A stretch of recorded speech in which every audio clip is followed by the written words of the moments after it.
Jacob, are you pondering what I'm pondering? I think so, Drew. But wouldn't more already disappear out of the holodeck? I think the only thing holographic is your brain. No, you fool, we're going to review an animated movie on this here podcast. Brilliant! No, wait. Why would anybody want to listen to two geeks like us? Because, you fool, these people are so very easily entertained. Okay, Drew. Narf!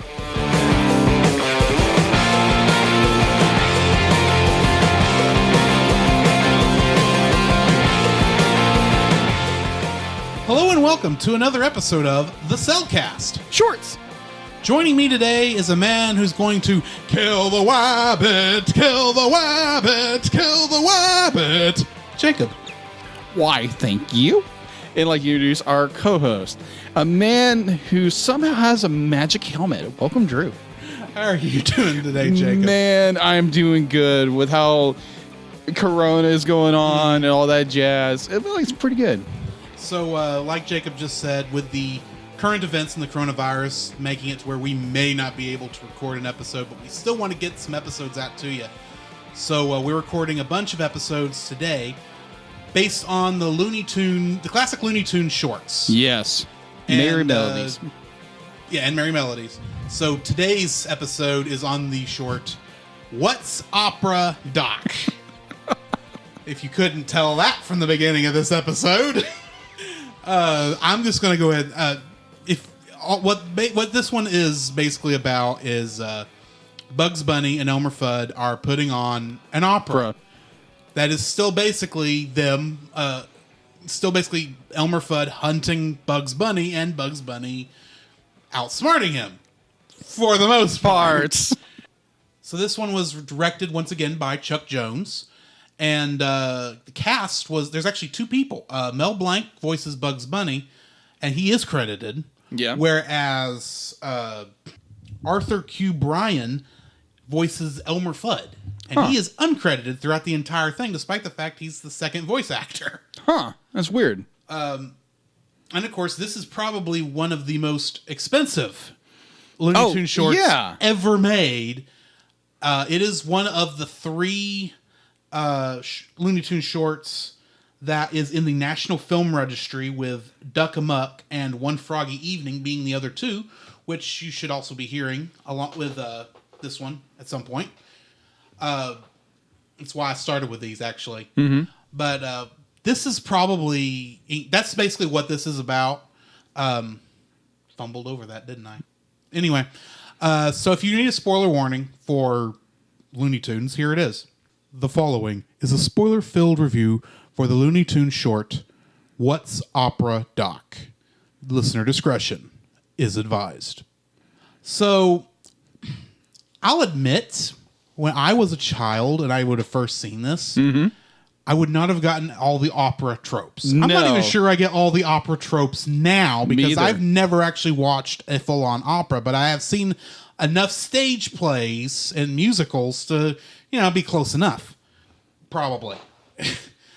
And I just love how there's these, throughout the entire performance of this, there are little snippets of the fact that this is not actually happening in the universe, that this is actually a production that Bugs Bunny and Elmer Fudd are putting on. Yes. All the sets look like sets. Mm-hmm. All the backgrounds look like sets. All the clouds as they move in and out are very obviously made out of wood. Yes. In many ways. It's so well animated. And it's well animated, and there is spotlights on characters when there's supposed to be spotlights. It's like, oh my word, you actually made this look like a stage production, and this is one of the most expensive ones ever did, because it's got like 50 backgrounds when most Looney Tunes shorts only have 11 backgrounds. Yes. I didn't count. It's just, I know it's normally large because they stole the budget from from a Wile E. Coyote short. I don't remember which one, but in order to pull this off, because they literally made this without Warner Brothers' permission. Okay, then. Or it was there's this, you put this out for that budget? How'd you do that? Well, we'll say in about 20 years. Yeah. When we can't get fired for it. So, yeah. Oh. Wet Me Got the Ways. How amazing this little short is. There again, high production value, great animation. The fact be like they put so much detail in the characters' motions and what they do. And the story is hilarious. Absolutely hysterical.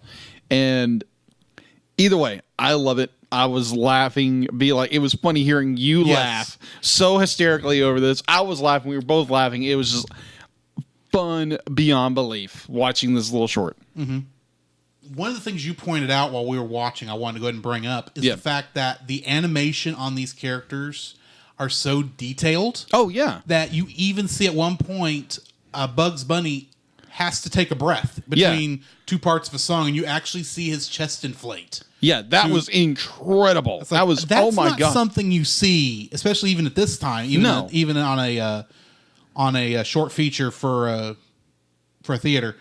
And then, of course, the fact that so many little things are set, visual things are set to the music. Oh, yeah. Especially there in the beginning.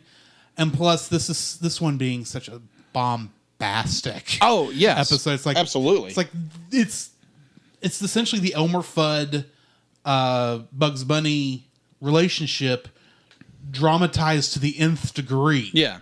It's just so big and out there and so much fun to watch. Oh, yeah. Even though I don't know opera enough to get half of what I'm seeing as opera tropes, except I do know the fact that operas never end happily. No, they don't, as Bugs very well points out. Exactly.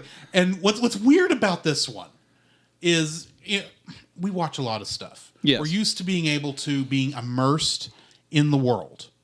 I'm immersed in this world, and the fact that even though the sad scenes happening at the end for the unhappy ending, you heard me. I was laughing. Oh, yeah. Throughout the entire thing. It's like, I know this is supposed to be sad, but the fact that it's sad is what makes it funny. Exactly. Because it's like, this is an Elmer Fudd and Bugs Bunny cartoon that is making fun of opera, and it even has the sad ending. Yes. You don't even really need Bugs Bunny to pop up at the end and say that line. It's like, because it's funny by itself. Yes. But yeah. Yeah, but also I think for the kids at the time and the kids now watching, be like, oh my gosh, did Bugs really die? No, he's Bugs Bunny. He never dies. Bugs Bunny will never die. Yeah.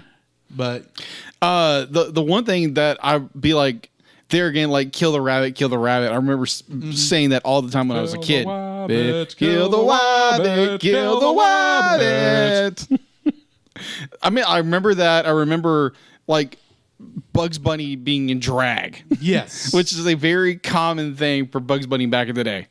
Especially since in this one he goes full Valkyrie. Oh, yeah, he goes complete full Valkyrie on it. It is hysterical. Complete with the fattest pony I have ever seen. Oh, my word. That was funny. That was so funny. And I mean, like, one of the notes I took away from it, the fact that people nowadays in our modern culture would be like, take that as they would overanalyze and say this about it and this and this and this and this.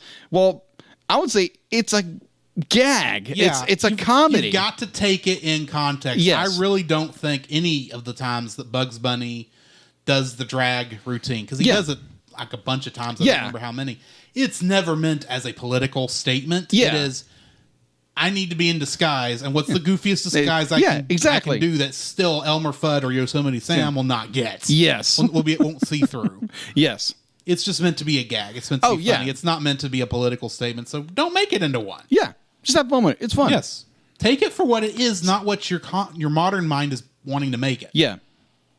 But either way, just be like, I enjoyed this tremendously. The animation in this short, there again, it had a much bigger budget than these normally do. Mm-hmm. And you can tell, oh my gosh, from like what you said earlier with the fact that you can see Bugs breathe, I guess the skirting on the end of Elmer Fudd's armor flops down individually. The sheer number of backgrounds, which I know is not something you normally think about, but I mean, especially nowadays, because you watch a cartoon, and even a 2D animated cartoon nowadays, and every frame's a different background essentially. Yeah, this is like there's so many different backgrounds, and they never repeat. No, they don't. The closest you get to a repeat is the 2 loops that they do at one point, but that's it. Yeah.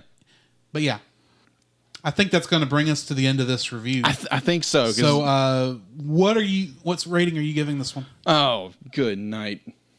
10. Yeah. Like, that's just. I hate that that we're doing 10s, but yeah, this is a perfect one. Yeah, admittedly, the 3 I picked to start this off with are all the ones that are actually being preserved by the government. So that has to tell you how good they actually are. Yeah, exactly. By the National Film Registry.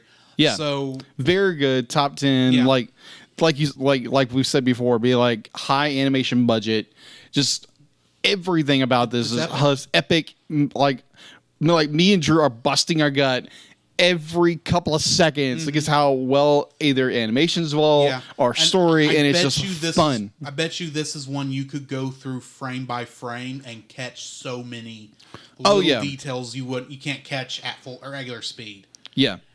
Which we're not going to do because we don't have time. But it's what you can see at regular speed is still awesome. Yes. So, that's going to be the end of that. So, we'll catch you on the next one. All right. Thanks, guys. Come, Jacob. We must prepare for next week. Prepare for what, Drew? The same thing we do every week, Jacob. Record a podcast. Oh, boy. So where can they find you, Jacob? They can find me on Facebook at Jacob B. Heron and Jacob's Daily Art Corner, my personal art Facebook page. On Twitter at Jacob B. Heron. On Instagram at Jacob B. Heron. And on Letterboxd at Jacob Heron. Where can they find you, Drew? You can find me on Facebook at Drew Dodgen. You can also find my Facebook page at Drew's Photo Bin, where I upload my photography.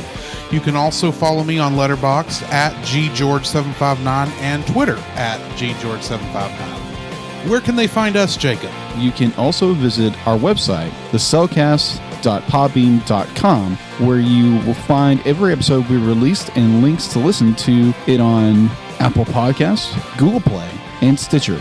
Our RSS feed, if we aren't in your favorite podcast app directory, please share, review, and subscribe to us there and share us with your friends. You will also find a link to our Facebook group, the Double Feature Podcast Community, where we talk about both animated and live-action movies. We share this with our other podcasts, which we do with Jacob's brother Jim, at the Movie of the Week podcast, where we talk about live-action movies. You can also email us at thecellcastpodcast@gmail.com. Also, please like our page on Facebook. We try to post about upcoming movies. If you comment on that movie's post before we record, we'll read your comments in the episode. And remember, every time we say The Cellcast, that is with a single L.